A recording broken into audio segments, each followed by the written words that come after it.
আসসালামু আলাইকুম প্রিয় দর্শক, এই সরকারের আমলে, এই সরকার মানে তারেক রহমানের নেতৃত্বে বিএনপির যে সরকার, এই সরকারের আমলে প্রথমবারের মতো একজন সাংবাদিককে গ্রেপ্তার করা হয়েছে।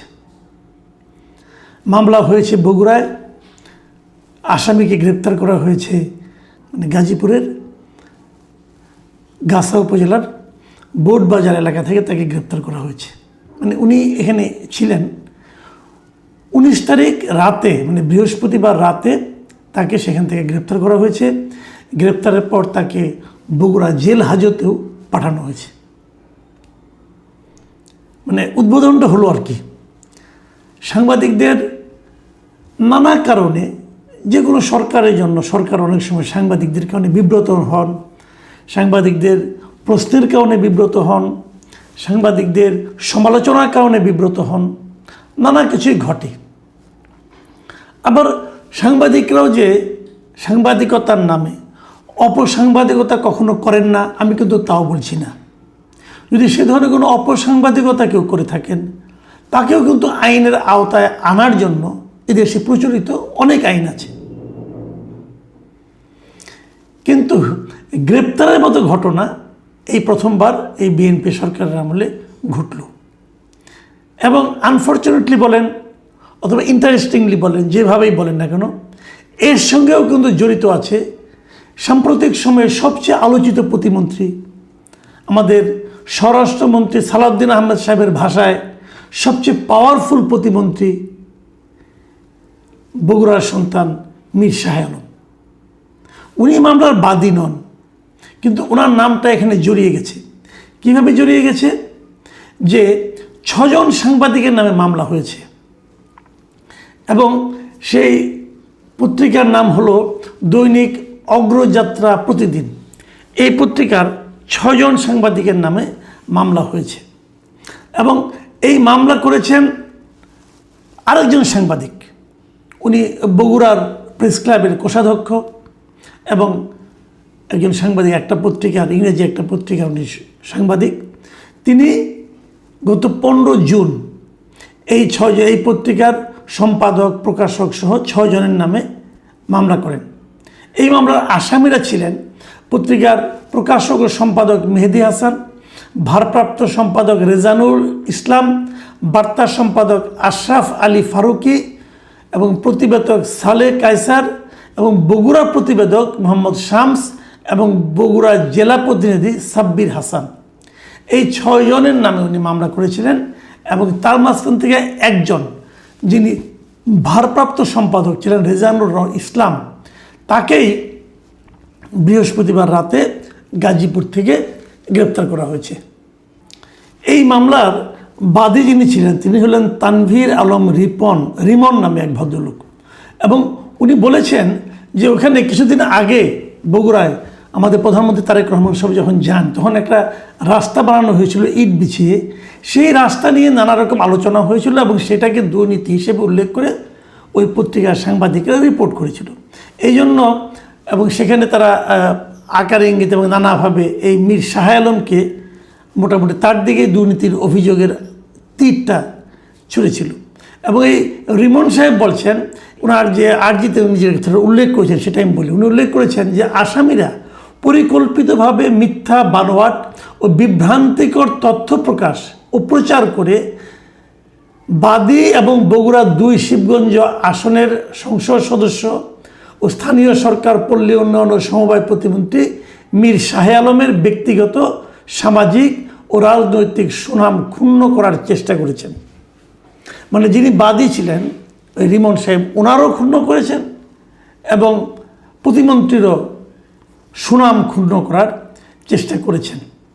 এবং এই ঘটনায় এরপরে উনি আরও উল্লেখ করেছেন যে আসামিরা কোনো ধরনের নির্ভরযোগ্য তথ্য প্রমাণ ছাড়াই উদ্দেশ্য প্রণোদিতভাবে এসব তথ্য প্রচার করেছেন।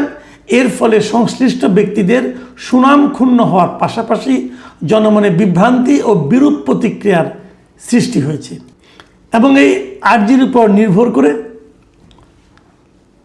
বগুড়া থেকে পুলিশ ডিবির একটা দল জয়দেবপুর গিয়েছে এবং সেখান থেকে এই 2 নম্বর যিনি আসামি ছিলেন রেজানুর ইসলাম তাকে গ্রেফতার করে নিয়ে গেছেন।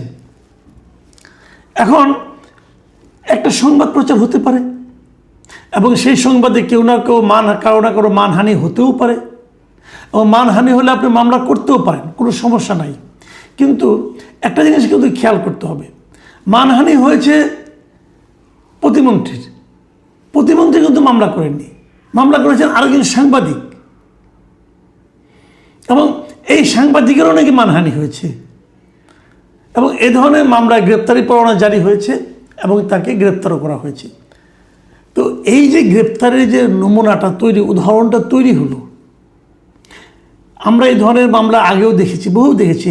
হাসিনার আমল, শেখ হাসিনা যখন সরকারে ছিলেন তখন তো আমরা অনেক দেখেছি। কিছু হলে একজন সাংবাদিককে গ্রেপ্তার করা হতো, কোনো একটা কার্টুনের জন্য সাংবাদিককে গ্রেপ্তার করা হতো এবং গ্রেপ্তার করে তাকে জেলে ঢুকে রাখা হতো, তারপরে একসময় তো মুক্তি পেয়ে যেতেন।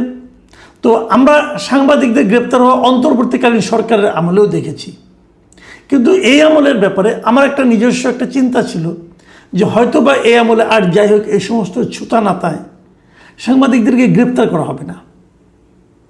সাংবাদিকের যে কোনো লেখায়, প্রতিদিন আমাদের যত জাতীয় দৈনিক পত্রিকাগুলো আছে, কোনো না কোনো লেখায় কেউ না কেউ সংক্ষুব্ধ হতেই পারেন, তার কোনো না কোনো ভক্ত মনে করতে পারেন যে আমার নেতার বিরাট অসম্মান হয়ে গেছে, তাই বলে উনি মামলা করে দিলেন এবং মামলা করে তাকে গ্রেপ্তার করতে হবে। কিছুদিন আগে তো আমরা দেখেছি আমাদের প্রধানমন্ত্রী তারেক রহমানকে নিয়ে অনেক অশ্লীল কথাবার্তা কিন্তু অনেকে প্রচার করেছেন সোশ্যাল মিডিয়াতে, কাউকে গ্রেপ্তার করা হয়েছে এবং গ্রেপ্তার না করাতে তারেক রহমানের কি মানহানি হয়েছেন?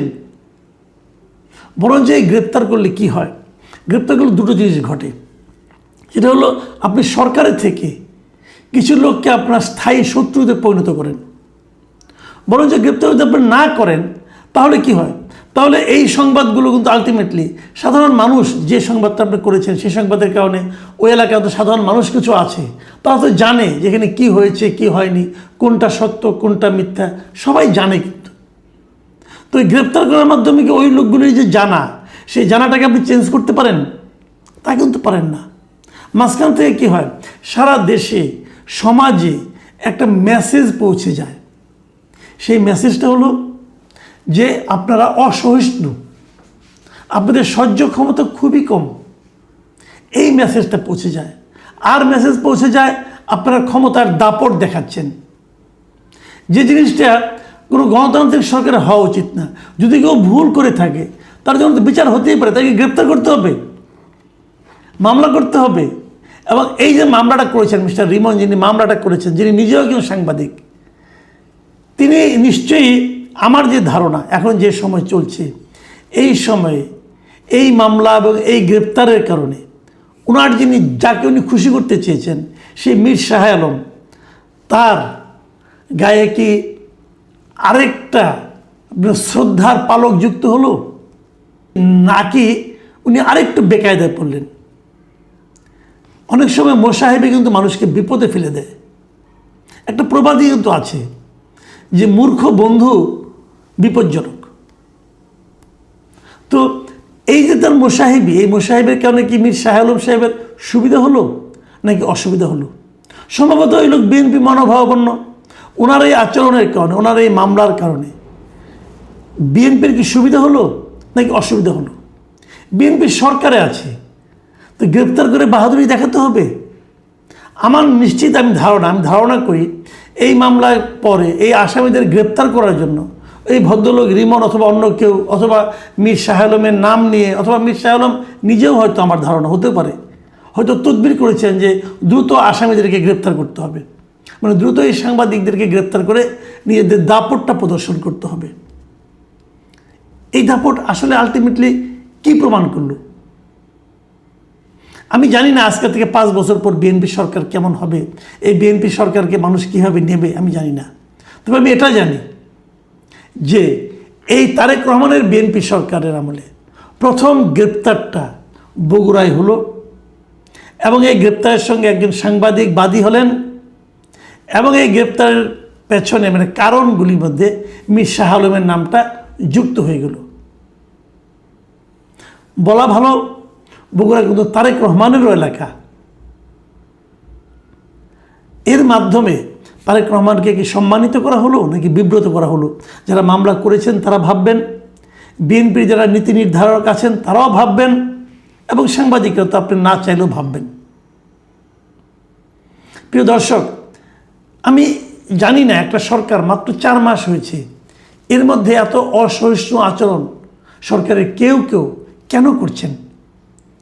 আমি কিন্তু এখনও মনে করি এটা পুরো সরকারের চরিত্র নয়, কিন্তু আমি এটা বুঝতে পারি না যারা এই ধরনের চারিত্রিক বৈশিষ্ট্যের পরিচয় দেন তাদের ব্যাপারে সরকারের সিদ্ধান্তটা কী হবে সেটা আমরা এখনও বুঝতে পারছি না। দেখুন, এই শাহ আলম সাহেবের যে ঘটনা, আমি একটা পজিটিভ কথা বলে শেষ করি। শাহ আলম সাহেবের ওনার বিরুদ্ধে অভিযোগ ছিল উনি 4টা ইউনিয়নের নাম পরিবর্তন করেছেন, 2টো ওনার সন্তানের নামে, আরেকটা ভাতিজির নামে, আরেকটা ওনার বাড়ির নামে। খবর হলো, আজকে দেখলাম পত্রিকায় যে বগুড়ার জেলা প্রশাসক বলেছেন যে এই 4টে ইউনিয়নের মধ্যে 2টো ইউনিয়নের নাম অলরেডি প্রধানমন্ত্রী হস্তক্ষেপ করেছেন এবং ওনার হস্তক্ষেপের কারণে চেঞ্জ করা হচ্ছে। এই যে সীমান্ত এবং দিগন্ত ও 2টো ইউনিয়নের নাম পরিবর্তন করা হবে। এরপরে রিয়েলি গণশুনানি হবে, আগেরবারের মতো না। আগেরবার যেমন যুবদলের একজন নাম দিয়ে বলেছে গণশুনানি হয়ে গেছে, ওরকম না। এবার রিয়েল গণশুনানি হবে, তার মাধ্যমে নতুন করে নাম দেওয়া হবে। আমি এই পাশাপাশি এটাও মনে করি 2টো কেন, 4টার ব্যাপারে গণশুনানি হওয়া উচিত ছিল। যদি মিরবাড়ি হয়ে যায়, যদি যে কারণে 2টো বাদ হলো, সেই একই কারণে 4টা ইউনিয়নের নাম চেঞ্জ করা উচিত ছিল। চেঞ্জ না করুক, 4টার ব্যাপারে আলাদা করে গণশুনানি হওয়া উচিত ছিল। তারপর যা হতো হতো। প্রিয় দর্শক, এখন এই পর্যন্তই। আল্লাহ হাফেজ।